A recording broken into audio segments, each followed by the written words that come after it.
Is there a better way of learning a new language? If you're anything like me, you took 4 years of high school Spanish, and all but you can say is "Donde está la biblioteca?" Not very useful for the real world. There has to be a type of a better approach when it comes to not just thinking about surface level learning, but what about really trying to be able to unpack a foreign language and thinking about the culture, the norms, the beliefs, the nuances. There has to be a better way of being able to not only learn a new language, but also to be able to teach about it as well. And luckily for us, we're going to be joined today by Dr. Anna Lebedinets, and she's going to be sharing about her latest research with her and her colleagues as they explored more about this type of an approach of going beyond just the surface level learning of trying to be able to take words and then directly translate them into a different language. But what about trying to be able to teach these folks in a much more practical and a real world application focus of this type of perspective and really diving on into the heart of a new type of language? It was a very interesting conversation, and I'm going to put a link inside of the show notes for you to be able to read more about her and her colleagues' research. But this is a very interesting episode if you've been thinking about trying to learn a new language or to be able to teach a language. And also, on top of that too, which is fabulous, she highlights an instructional design model that I have never heard of before. And I'm curious if you've heard about it before too. So please feel free to let me know down below inside of the comments. And that, folks, is our episode for today. So I'm not going to waste any more time. Here is the one and the only Dr. Anna Lebedinets.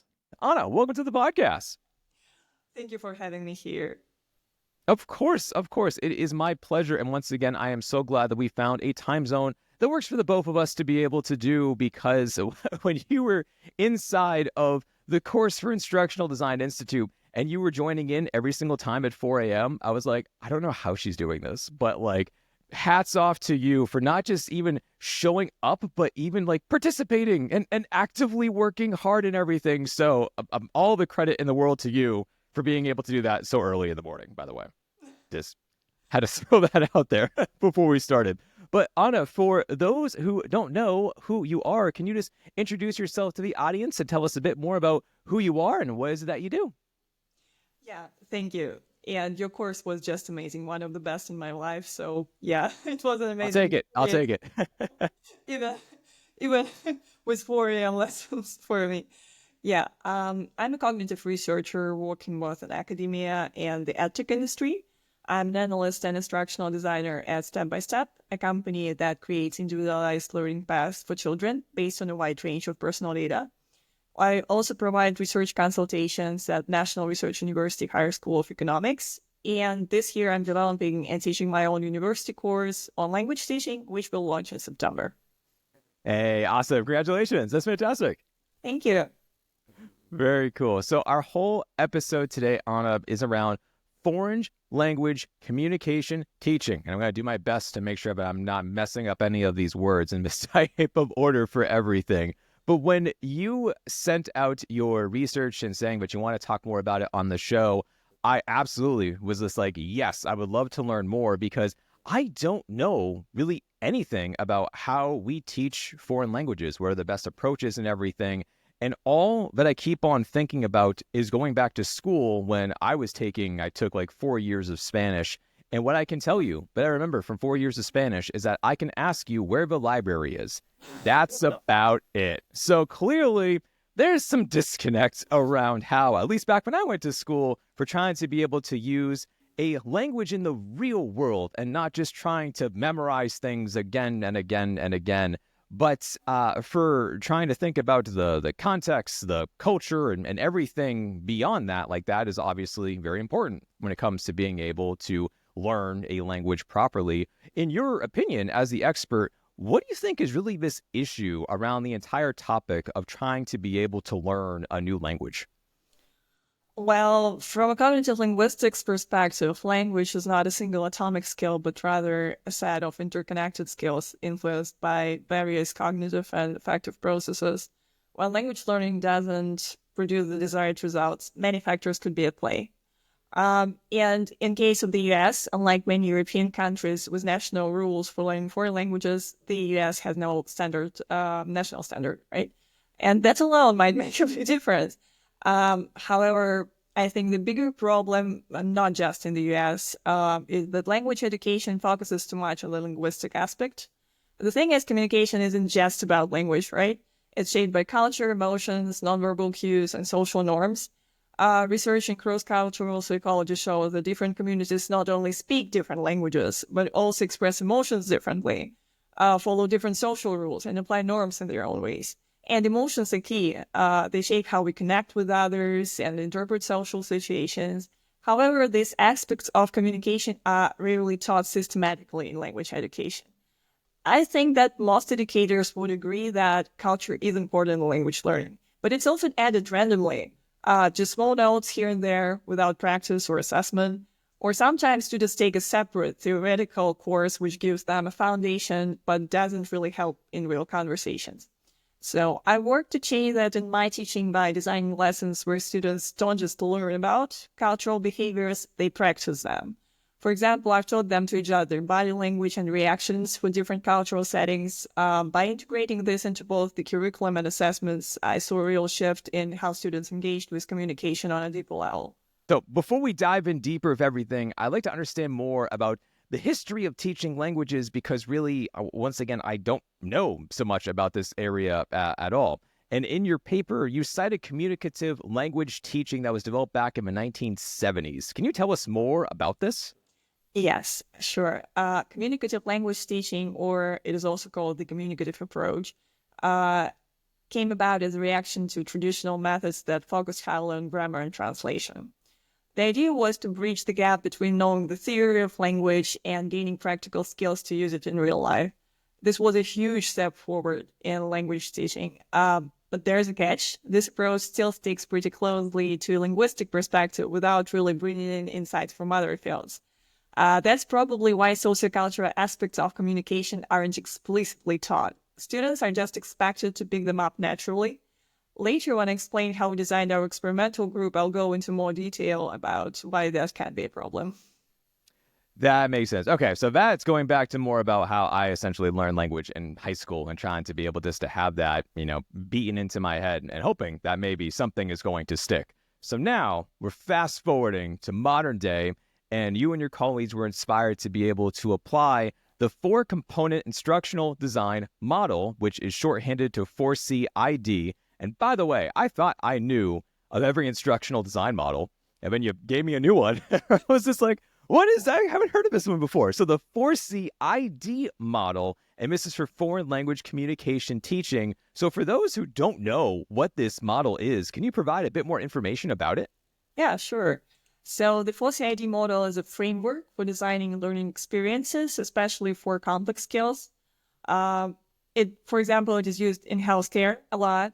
And it was developed by Jeroen van Merenboer and colleagues in the 1990s and stands for four components of instructional design. The idea is that mastering a skill isn't just about learning isolated pieces of knowledge, it's about integrating different elements in a meaningful way. The model is built around four key components, as it is obvious from the name. Learning tasks, supportive information, just-in-time information, and part task practice. So learning tasks are realistic whole task activities. Supportive information is theory and guidance. Just-in-time information, quick practical tips when needed. And part task practice is focus drills for specific skills. Gotcha. Okay. So then taking now that model, and now we're bringing this into your study and your research with your colleagues. What was your study about, and how did you start to be able to approach this? Yeah, I guess that's a long story, but Loaded question. I know it's a long question, but please feel free to go into as much detail as you can. yeah, I'll try to do my best. So I believe one of the hardest parts of teaching a language is helping students sound authentic.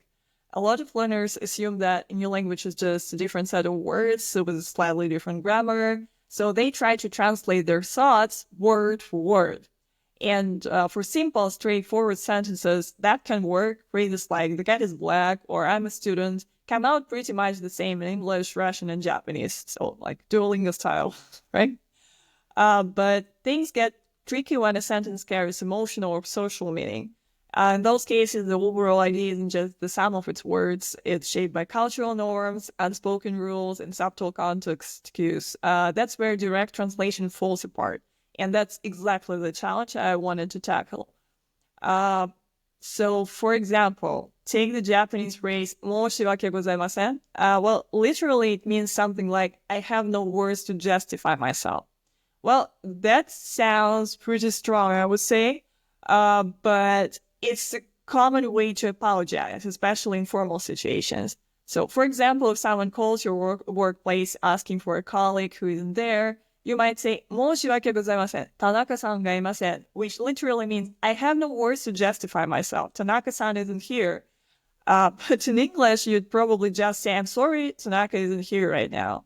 The tricky part is that "申し訳ございません" carries a much stronger emotional load that "I'm sorry," and it's used pretty casually in Japanese. So how should language learners handle phrases like that? Should we just memorize them all?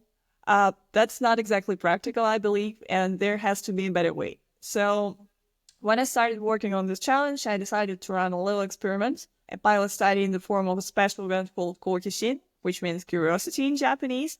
It was part of my Japanese course and brought together native Japanese speakers who were learning Russian. While speaking clubs are common in language learning, Kokishin was different because of the way it was structured. Instead of just showing up and chatting, students went through an extensive preparation phase interacting with native speakers from the very beginning. Each session focused on a theme, say, movies. Students wrote short text on the topic, which was exchanged with native speakers. But the feedback wasn't just about fixing grammar. The native speakers also checked the sociocultural appropriateness. For example, in Japanese, direct criticism is often softened or avoided altogether to prevent embarrassment. Instead of saying "you're late," a Japanese speaker might say something like "we all run late sometimes," to share the responsibility and keep things polite. What made Kokishin special was how it helped systemize this kind of cultural phrases, which learners usually pick up randomly. Instead of structuring lessons around grammar and vocabulary, we flipped the approach. We started with real social situations that were relevant to students, and that introduced the language they actually need in those situations. This fits with the communicative approach, but I took it a step further by incorporating both verbal and nonverbal behavior, things like body language, social norms, and cultural nuances, into the curriculum and even the assessment. It turned out to be a really effective way to make communication feel more concrete and natural rather than abstract and rule-based. So after that, I decided to test it in a more controlled setting. I'm incredibly grateful to my colleagues who made this study possible. Haruko Kagato played a huge role. She carefully reviewed all the materials. And believe me, that was a lot of work. And she helped me to refine every detail to make sure the Japanese communication was as natural as possible. A big thank you also goes to Alexandra Mazalova and Evgeny Shukshev, who helped with cognitive testing and data analysis, and to Alina Samokhina for her expertise in statistics. So for the study, we used the classical effect size experiment model, meaning that both the experimental and control groups followed quite the same general lesson structure. But there was a key difference. The experimental group received structured sociocultural training alongside their language lessons, while the control group took a more traditional approach, learning about Japanese culture in a theoretical way, covering topics like Buddhism and Shinto. Both groups had interaction with native speakers, which is really important. So everyone got real-life exposure to Japanese communication. But the results made something very clear. Just talking to native speakers wasn't enough. A structured approach was necessary, after all. At first, I wondered if simple immersion, just being exposed to the language and culture, would be enough for students to pick up things like body language and social norms. But the experiments show that students who receive systematic instruction perform significantly better in sociocultural competence. This highlights an important issue with both the communicative approach and language immersion. While some students naturally pick up cultural nuances, others don't. And as educators, our job is to make sure everyone learns, not just the ones who like intuitively grasp these subtleties. One of the most exciting findings was that this approach helped close the gap between high and low achievers. That was a key focus of my study, and seeing it in action was really cool. Interesting. Okay, you said a lot, so thank you for that, which I know was the question of like, tell me about your study, and you're like, here's the 30 pages I wrote, Luke, which is like, yeah, that could have been phrased better. But I want to unpack a couple of things too, because there was some questions that came up as you were speaking about this. The first, it sounds like you had colleagues who were fluent in Japanese, so that became the topic. But how did you pick Japanese? Because when I was thinking about what is a type of a language that people from the outside looking in don't understand about from the culture, the norms, everything else of a sort, I can't think of a more different language than Japanese, because that's the one that's built on respect, all the sayings that you were just mentioning about too, where it sounds is severe, but there's not a right equivalent for it in the English language. And even when it comes to bowing and signs of respect and like, I tried learning Japanese, by the way, which is why I thought this was so fascinating. Where it's just like, I tried this and oh my, it's just so different. The kanji, everything, it's like everything is so different. So why Japanese? I want to start there. Yeah, so that was the reason I've chosen Japanese. The thing is that it's completely different from the European languages. And I decided that it is the best way to show that the instruction is needed when it comes to such a different culture. Because, for example, I'm Russian, and I know there are some differences, for example, with the way we express our emotions in Russia and in America. But I know a lot of people who live in America, and, well, yes, they probably sometimes fail to understand some subtleties, but more or less it works. But with Japanese, it wouldn't work at all. I mean, it will be very, very hard just to, start a short conversation and be quite effective in that if you don't understand the cultural nuances. So Right. it was just the best way to show it. No, that makes plenty of sense, because I've seen too a number of videos online of Americans going to visit Japan and just basically botching and just messing up everything because they don't know. They just have no idea. And this type of, whether it's going to be, and I know it's very stereotypical of like the loud American who goes and seems extremely rude because they have no idea what they're doing. And it's like, yeah, that's not how this works here. You can't just do that. It's just such a different society and a different way of interacting that we don't do over here in the States. So I'm sure that has to be very different to be able to learn about. And when you were mentioning too, with everything for educating these folks, the other thing that I believe this is all done in person, right? This wasn't Zoom, this wasn't online. Was it in person, or was it more? That was Zoom, and It was Zoom. yes, when we were talking to native speakers, some of them they just live in Japan. Oh, of course, of course. So then, from that perspective, how did you capture everything via Zoom? Because I'm sure trying to be able, as you mentioned, capturing body language and signs of that nature. Was there something that folks are trying to be able to really look for in this type of a screen, as opposed to just naturally observing? Like, how did that go? 100%, yeah. Well, when you talk just via Zoom with a native speaker of Japanese, you will soon understand that, first of all, for example, in Russia, we can, I don't know, do something like that or like that, and that wouldn't be rude. But in Japan, they sit straight. And this is a very important sign of politeness. The other thing is they focus on you. I mean, they try to control where they, I don't know how to express it actually. I mean, they try to control the way that they are very attentive to you. So they try to show that they are involved, I would say.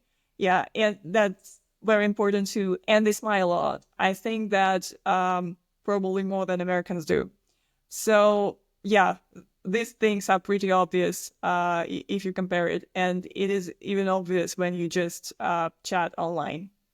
Sure. It makes sense. I was just trying to think about that. I was just like, wow, that has to be challenging to try to be able to do. And once again, when I was taking and nowhere near the scope of things. But when I was trying to be able to learn Japanese, it was during the middle of lockdown, and I had to learn about it via Zoom. And I hired a tutor that I found online, and that's what we did.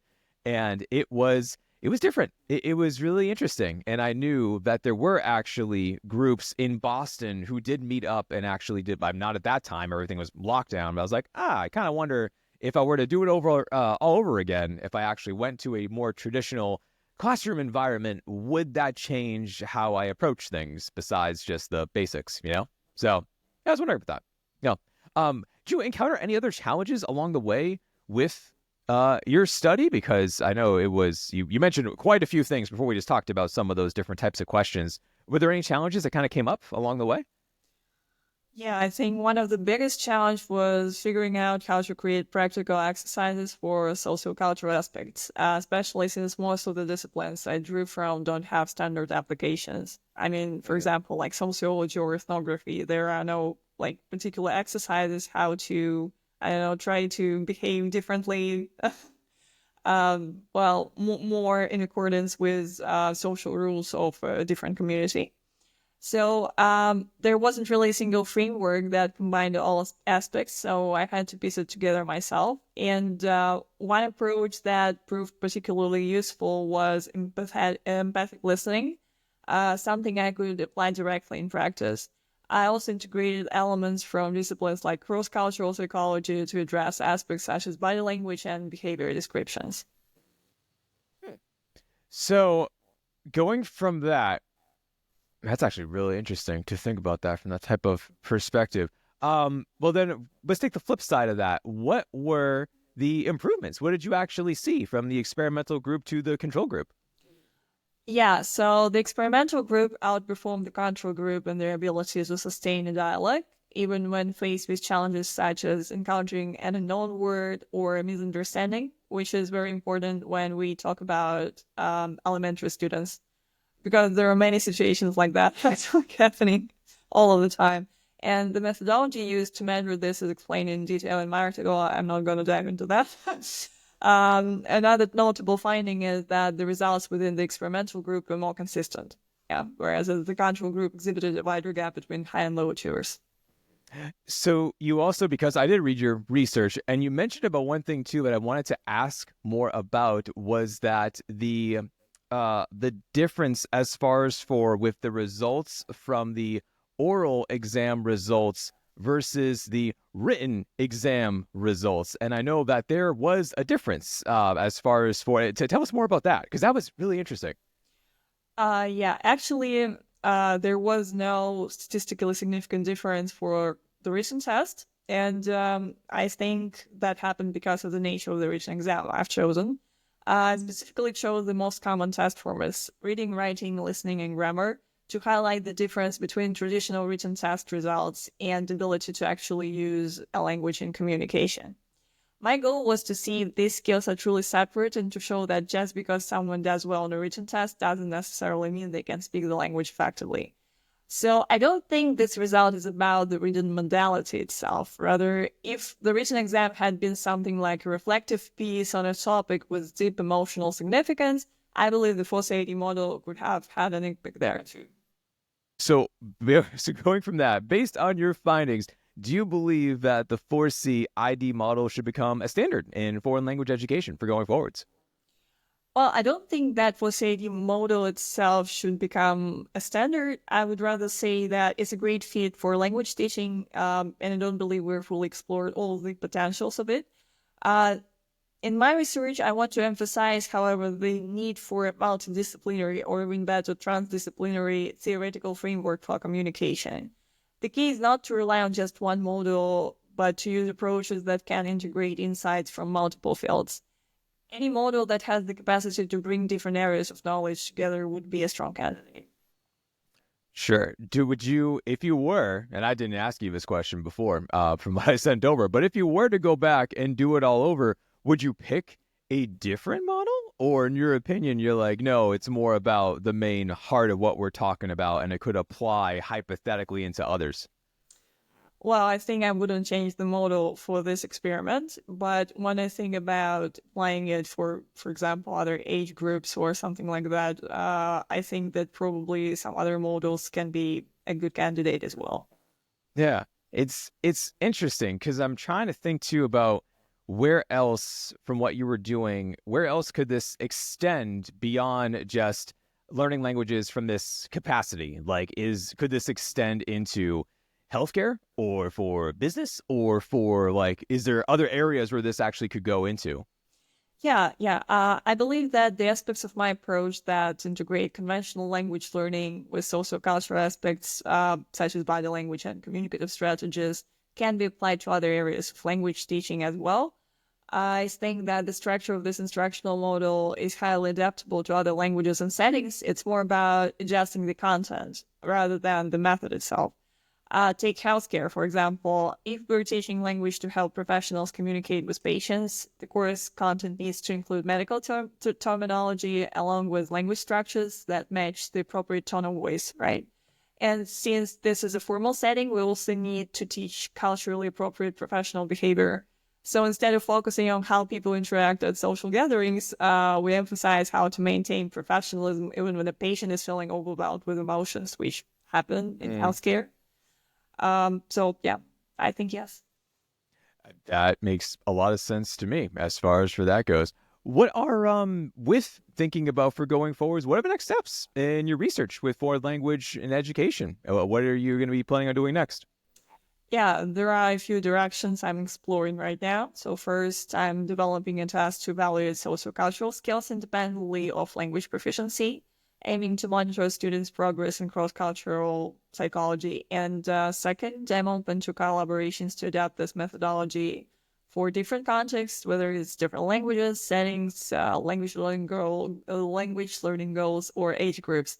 And third, I want to explore how we can make this kind of education more flexible for neurodivergent learners. I'm Mm. really interested in the neurodiversity and education, and that's something I'd love to dive deeper into, like in the coming years.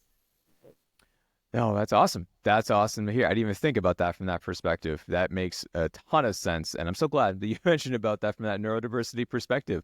Anna, it has been an absolute pleasure to learn more about you, your research, and where this is going in the future. And I really, really hope that like the next time we talk several years from now, trying to be able to learn a new language has a whole different type of a more effective approach compared to what I went through in high school and trying to keep on making this better and better. Where can people go to learn more about you and your research? Where can they connect with you?